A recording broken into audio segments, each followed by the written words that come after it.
it's interesting, and it does present challenges, and of course it ends up with some nice stories as well. And it is great that you've embraced it and been able to really talk about it, because as you mentioned, some people don't, they'll keep it to themselves, and they are afraid to talk about it, but you feel great and expressing it, and I think it even makes you feel better. And I think it does wonders for the public as well, and for the perception. I think there's no doubt about it. And it's interesting because they're actually going to make a Disney movie, though, about your amateur career, about you growing up and how you got into boxing and how you became more religious and showing that side of it. And that's going to be a great, great movie when that comes out, probably within about a year or two. Yeah, I'm very excited about that project. Gregory Allen Howard, who's the writer of the movie, contacted Jimmy and I a few years ago. And, at first I kind of didn't really think that it was real.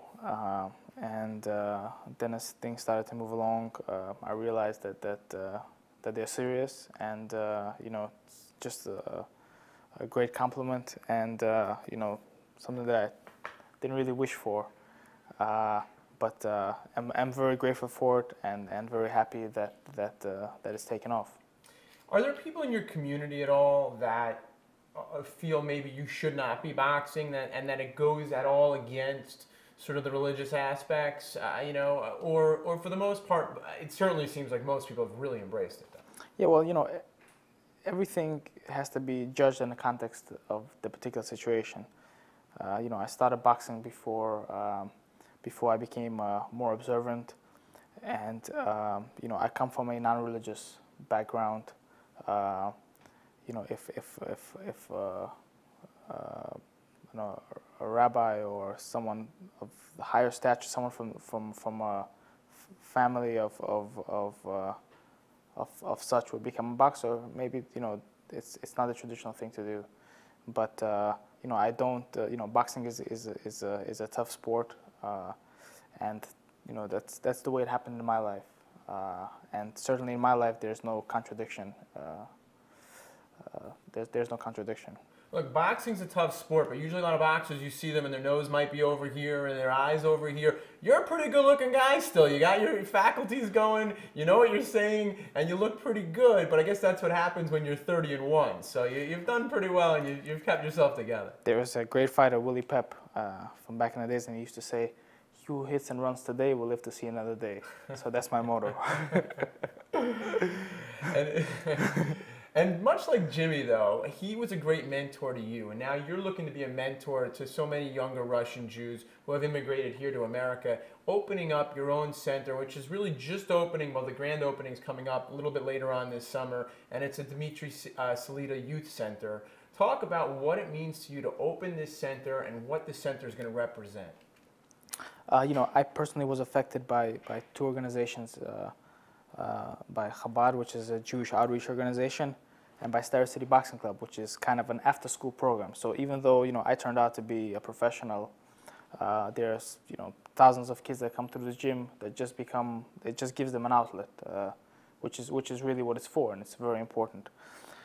So I kind of combined the two ideas, and it's a partnership with an organization called Ezra USA, which brings Russian Jewish kids to Israel, and the center will serve as their post-trip programming, and will educate them about Judaism, and will just give them a sense of community and a place to spend time, maybe do a little boxing.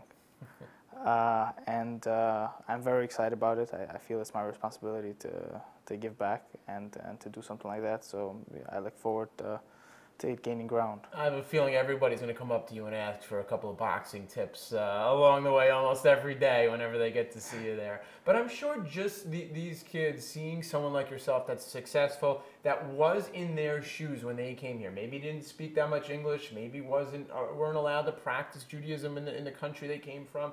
You live that life, and you can say, look, it's okay, it's going to be okay, and you can succeed no matter what. You're a great representation of that. America truly is the land of opportunity, and it's the land of dreams. And if you work hard enough, and you stay on the right path with the help of the good Lord, good things happen, and hard work gets rewarded.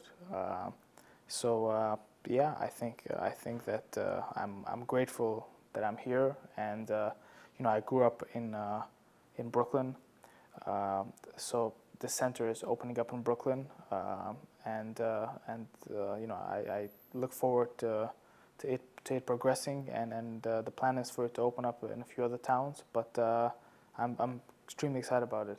I could picture kind of like in the Rocky movie when he's running around Philadelphia. I heard you jog a lot in the morning, and he would go and jog 10 miles in the morning, and you go jog in the morning. I could picture, a lot of Hasidic Jews or younger Russians running around, about 300 of them, as you jog right in back of you, much like the Rocky movie along the way. That would be a pretty nice picture. Sometimes when I run in the mornings, now summertime on Coney Island, on a boardwalk, I get a few guys following me along for a little bit. Then I have to pick up the pace. And then if there are too many, I have to pick up the pace. Yeah. No, well, but now you know where to find them this summer if you want to find Dmitry. Yeah. But it's great. The community has been very supportive, and by the fights, whenever I fight in New York City, there's many people coming out and showing their love, and that's what it's all about. Well, Dmitry, you really have some story to tell. You've been a great success in the boxing world, and we wish you only nothing but to continue the great success now and in the future and in your upcoming fight in June. And thanks for joining us here for a couple minutes today. Thank you. It's a pleasure. Thank you very much. Thanks.